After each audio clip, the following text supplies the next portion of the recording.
I got to messing around with numbers this morning, and as usually will happen, it got completely out of control. But there are some interesting trends to look at because, again, we're in a league now where there is parity, and this kind of shows that. And there's been a lot of movement since the first. So this is the standings as of December 31st, 2017. So since January and now partway through February, we've had some movement. Boston leads the way with 24 points in the East and 24 points overall in the NHL. Pittsburgh, though, is second in the entire league with 22 points since the first of the year. Philly and Toronto are next for the East with 19 points each. Tampa's 17. So Tampa's lost 7 points on Boston. They were 10 points up. Now they're 3 points up in that division. So there's been a tightening up in that division, which is odd because out west, there really hasn't been. Vegas was 3 points ahead of LA at this time, or on December 31st, and now Vegas has a 10-point lead on second place in their division. The interesting thing with the numbers on this is Colorado has 21 points since the new year. Winnipeg has 21. Nashville has 20. Minnesota has 20. Vegas 20. Calgary 20. San Jose 20. And Dallas with 19. LA, of course, have got 10. So you have to watch. These small slides that can become a losing streak can really sink your season. And this shows just how hard it is to make up a spot or two in the West. In the West, we've watched as LA's dropped from 4th to 11th. The Flames have gone from 11th to 6th with that 20-point performance. Colorado currently sits at 9th, but for Colorado, where are they here? 62 points. They're tied with other teams. They just don't have the games in hand, but they still have the wins. Really, Colorado, I personally see them finishing 7th or 6th, and they were 12th at this point on December 31st. In the East, there's been some movement. Pittsburgh's gone from 10th to 5th in the East. Boston's gone from 4th to 3rd in that they've passed Toronto, and they sit at 3rd because Washington is a division leader. This is where people get confused because I'll put up, this team is in 3rd, and people are like, wait a minute, no, they're not. They're 2nd. You're crazy. Boston's 2nd. They're ahead of Washington. No, not in a seeding, they're not. Washington's a division leader. If the two met in the playoffs right now, Washington would have home ice. New Jersey's dropped from 3rd to 6th, and they're in danger. Philly's gone from 11th to 7th, and switched spots with the Rangers, who've gone from 7th to 11th. The interesting thing here is, so I did the video, I want to say it around this time of year where I was talking about how close everything is, and that spread out has started to happen. Between 1st and 3rd in the Atlantic, there's an 8-point spread. Between 4th and 6th, though, there's still only 2 points. So it's, as I said, for Philly and New Jersey, for the Rangers, for the Islanders, there is a very small spread there. The Metro, that's the Atlantic. That's 4th through 6th is Florida, Detroit, and Montreal. Getting ahead of myself. 1st through 3rd, of course, in the Atlantic is Boston, Toronto behind Tampa. And that was a bigger spread. Tampa, 58 points, and it was 10 points over both Boston and Toronto. So there is movement, and honestly, for Toronto, when I look at it, they're 8 points back at Tampa. It's not outside the realm of possibility. If you see a team that's 8 points back, they're likely done when there's 30-some games left. But it's still possibly there. Now they need Tampa to go into the tank, and they need to keep playing Toronto hockey, but it's there. And okay, Metro now. 1st through 3rd is 4 points. 4th through 8th is 4 points. That sounds better. That sounds like what I what I researched here. It's all right here. I just put it under here so it's easier, and whatever. So when you look at this, you can see that the Metro is still a very close division. And there's going to be, and I've said this before, a couple of very good teams in the Metro who missed the playoffs. Now, the difference is the Metro's kind of started to have problems. So let's isolate the Metro Division teams. Washington's 7-4-2 since the new year. New Jersey's 5-7-2. Columbus 5-7-1. Rangers 5-10. Islanders 6-7-2. Carolina 6-7-2. Pittsburgh's 11-4, Philly's 9-5-1, and from there on, it's a completely it's all Atlantic Division teams from there. So the weird part of that is that when you look at the Atlantic Division, Tampa's 8-6-1. So the lusters kind of come off Tampa a bit, but they're still putting up wins at a pace where they're definitely playoffs. Be very, very hard pressed to end up not having home ice in those playoffs. Boston 11-1-2, Toronto 8-4-3, and that's despite the fact that they had a pretty crappy part in the middle there. Florida 6-6-1, Detroit 6-7-1, Montreal 6-6-2, Ottawa 6-8-2, and of course Buffalo 4-9-2. Really, the difference between the Metro and the Atlantic, it's at this point it's not as great as it was, but those big starts that all those Metro teams got off to is making them look really strong, and it still makes everybody think the Atlantic Division just basically is a bunch of suck. It's not true. Florida's played better. Detroit's competitive. Montreal's played better. And Ottawa, it's too late, but, you know, they're 6-8-1, which isn't great, but it's better than 12-17-8 that they were at December 31st. So, really, and I mentioned this back in October and November, those games you win in October and November can be your most important of the year. You're building up this cushion, and then when you do hit these rough patches that almost every Metro Division team that's not Pittsburgh and Philly fans will tell you they're inconsistent too. But when you hit those patches, you can come out of it and still make the playoffs. Out west, things are a little different. So the Central Division has been an absolutely, insane.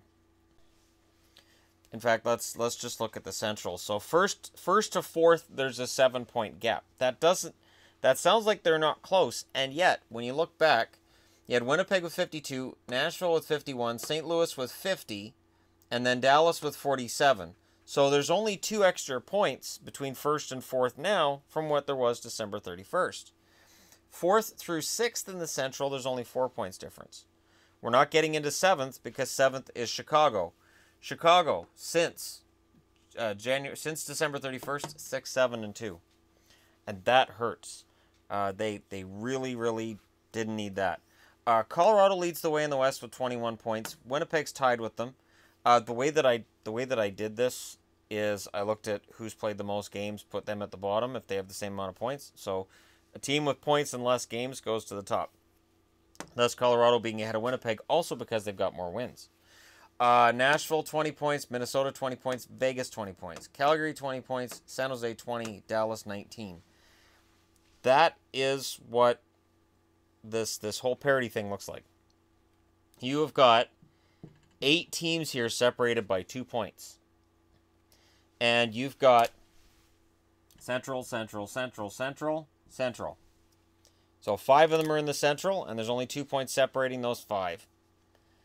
And so Colorado, 21 points. They look great. They've made up no ground on Winnipeg since December 31st.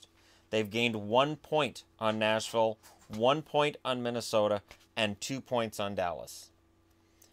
It can be very, very frustrating. For Vegas, 20 points. They're 9-5-2 in their last 16 games. So they're playing, it's 9-7 if you turn the overtime losses to losses. This is what I was talking about in the video last night. Like, Vegas has showed some cracks here and there, and yet, all I'm saying is they can play 500 from here and still finish probably first in the division because they're 10 points ahead. Pacific, first, 10 points. Vegas ahead of San Jose. I believe it's San Jose who's second in that division. And then second through fifth, there's only a 2-point difference between second and fifth place in that division. And then fifth to sixth is an 11-point gap. So for Oilers fans that are like, hey, maybe there's still hope. The problem is the Oilers are 6-5-1 since the new year, which is respectable, but it's not making up any ground. The 6-5-1 makes up ground on LA, sure, but you were 11 points behind LA. And it doesn't make up the kind of ground that you need if you're going to make the playoffs. And it's going to take a lot, because at this point Edmonton was 14 points back of LA, and now they're 11 back. And even if you catch LA, that doesn't get you into the playoffs. You got to pass more than just LA. Really, honestly, like, you look at this, let's just look at Central Division teams. I did this with the Metro because we all agreed that the Metro and the Central were the gods among divisions a couple months ago. Let's look at Central records. Winnipeg's 9-2-3. Nashville 9-2-2. St. Louis 8-5-1. So while St. Louis Blues fans are sweating the goals not going in and some inconsistency from Jake Allen, there are still enough results going their way that they're okay. But Dallas is 9-4-1. Minnesota's 9-3-2. Colorado 10-3-1. And there's Chicago with that 6-7-2 record. So while we've watched the Metro do that slide, the Metro slid, the Central really hasn't, other than Chicago. Chicago was right in the middle. They were ahead of Colorado, or Chicago was ahead of Colorado. They were 1 point back of Minnesota, and they were 8 points back of Dallas. But, or no, they were 5 points back of Dallas. Now, you look at it, they're 10 points back of Dallas. They're 7 points back of Minnesota. They're 6 points behind the Colorado Avalanche, and they were 1 point ahead of Colorado on December 31st. It's a lot of numbers. It's a lot. And I thought about just, figuring out the overall records of each division since the new year, but I figured to heck with that. The big movers, of course, in the West being LA, Calgary, and Colorado, but I really think the Colorado one's understated because of tiebreakers. Right now they're ninth in the West. Don't let that fool you. But there's some interesting things here, and for fans who are like, well, are we rebuilding or not? Remember, Buffalo's 4-9-2, Ottawa's 6-8-1, Montreal 6-6-2, and Detroit 6-7-1.